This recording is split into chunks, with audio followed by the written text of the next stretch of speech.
Praise to the Holy Creator, who has placed his throne upon the waters, and who has made all terrestrial creatures.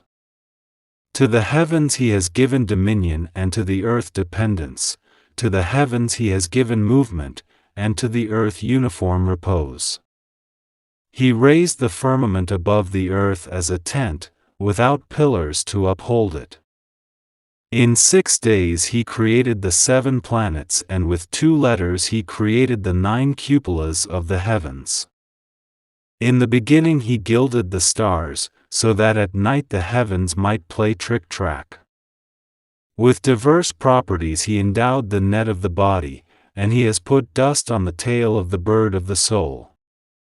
He made the ocean liquid as a sign of bondage, and the mountain tops are capped with ice for fear of him.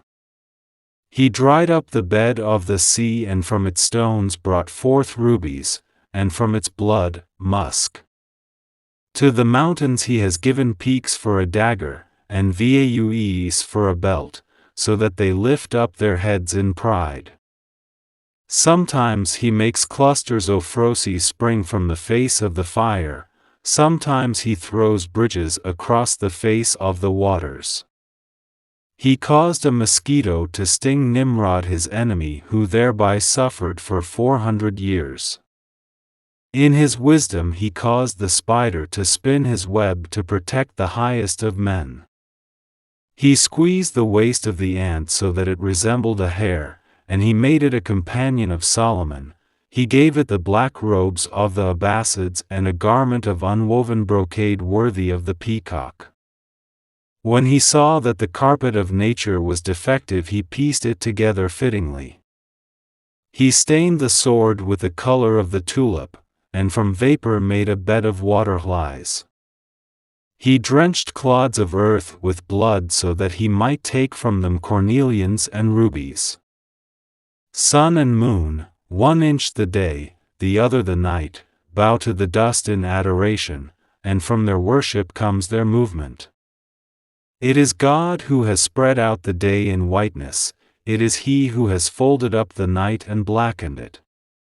To the parrot he gave a collar of gold, and the hoopoe he made a messenger of the way. The firmament is like a bird beating its wings along the way God has marked out for him, striking the door with his head as with a hammer. God has made the firmament to revolve, night follows day and day the night. When he breathes on clay, man is created, and from a little vapor he forms the world. Sometimes he causes the dog to go before the traveler, sometimes he uses the cat to show the wave. Sometimes he gives the power of Solomon to a staff, sometimes he accords eloquence to the ant. From a staff he produces a serpent, and by means of a staff he sends forth a torrent of water. He has placed in the firmament the orb of the proud, and binds it with iron when glowing red it wanes. He brought forth a camel from a rock, and made the golden calf to bellow. In winter he scatters the silver snow, in autumn, the gold of yellow leaves. He lays a cover on the thorn and tinges it with the color of blood. To the jasmine he gives 4 petals, and on the head of the tulip he puts a red bonnet. He places a golden crown on the brow of the narcissus, and drops pearls of dew into her shrine. At the idea of God the mind is baffled, reason fails, because of God the heavens turn, the earth reels. From the back of the fish to the moon every atom is a witness to his being. The depths of earth and the heights of heaven render him each their particular homage. God produced the wand, the earth, the fire, and blood, and by these he announces his secret. He took clay and kneaded it with water, and after 40 mornings placed therein the spirit which vivified the body. God gave it intelligence so that it might have discernment of things. When he saw that intelligence had discernment, he gave it knowledge, so that it might weigh and ponder. But when man came in possession of his faculties, he confessed his impotence, and was overcome with amazement, while his body gave itself up to exterior acts. Friends or enemies, all bow the head under the yoke which God, in his wisdom, imposes, and, a thing astonishing, he watches over us all. At the beginning of the centuries, God used the mountains as nails to fix the earth, and washed earth's face with the water of ocean. Then he placed earth on the back of a bull, the bull on a fish, and the fish on the air. But on what rested the air? On nothing. But nothing is nothing, and all that is nothing. Admire then the works of the Lord, though he himself considers them as nothing. And seeing that his essence alone exists, it is certain there is nothing but him. His throne is on the waters, and the world is in the air. But leave the waters and the air, for all is God. The throne and the world are only a talisman. God is all, and things have only a nominal value. The world visible and the world invisible are only himself. There is none but him. But, alas, no one can see him. The eyes are blind, even though the world be lighted by a brilliant sun. Should you catch even a glimpse of him, you would lose your wits, and if you should see him completely, you would lose yourself. All men who are aware of their ignorance tuck up the flap of their garment and say earnestly, O thou who art not seen, although thou makest us to know thee, every one is thou, and no other than thou is manifested. The soul is hidden in the body, and thou art hidden in the soul. O thou who art hidden in that which is hidden, thou art more than all. All see themselves in thee, and they see thee in everything. Since thy dwelling is surrounded by guards and sentinels, how can we come near to thy presence? Neither mind nor reason can have access to thy essence, and no one knows thy attributes. Because thou art eternal and perfect, thou art always confounding the wise. What can we say more, since thou art not to be described? O my heart, if you wish to arrive at the beginning of understanding, walk carefully. To each atom there is a different door, and for each atom there is a different way which leads to the mysterious being of whom I speak. To know oneself, one must live 100 lives. But you must know God by himself and not by you. It is he who opens the way that leads to him, not human wisdom. The knowledge of him is not at the door of rhetoricians. Knowledge and ignorance are here the same, for they cannot explain nor can they describe. The opinions of men on this arise only in their imagination, and it is absurd to try to deduce anything from what they say, whether ill or well. They have said it from themselves. God is above knowledge and beyond evidence, and nothing can give an idea of his holy majesty. O you who value the truth, do not look for an analogy.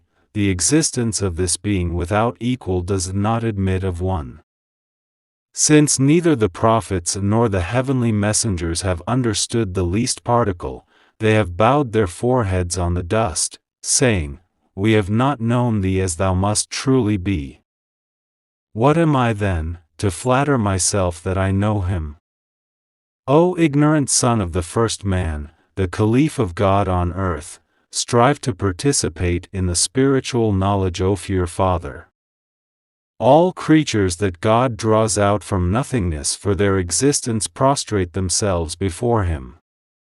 When he wished to create Adam, he made him go out from behind 100 veils, and he said to him, *0 Adam, all creatures adore me, be adored in your turn. The only one who turned from this adoration was transformed from an angel into a demon. He was cursed and had no knowledge of the secret. His face became black and he said to God, O thou who art in possession of absolute independence, do not abandon me." The Most High replied, "You who are cursed, know that Adam is both my steward and the king of nature. Today go before him, and tomorrow burn for him the asband." When the soul was joined to the body, it was part of the all. Never has there been so marvelous a talisman. The soul had a share of that which is high, and the body a share of that which is low. It was formed of a mixture of heavy clay and pure spirit. By this mixing, man became the most astonishing of mysteries. We do not know nor do we understand so much as a little of our spirit. If you wish to say something about this, it would be better to keep silent. Many know the surface of this ocean, but they understand nothing of the depths, and the visible world is the talisman which protects it. But this talisman of bodily obstacles will be broken at last. You will find the treasure when the talisman disappears. The soul will manifest itself when the body is laid aside. But your soul is another talisman. It is, for this mystery, another substance. Walk then in the way I shall indicate, but do not ask for an explanation. In this vast ocean the world is an atom and the atom a world. Who knows which is of more value here, the cornelian or the pebble? We have staked our life, our reason, our spirit, our religion, in order to understand the perfection of an atom.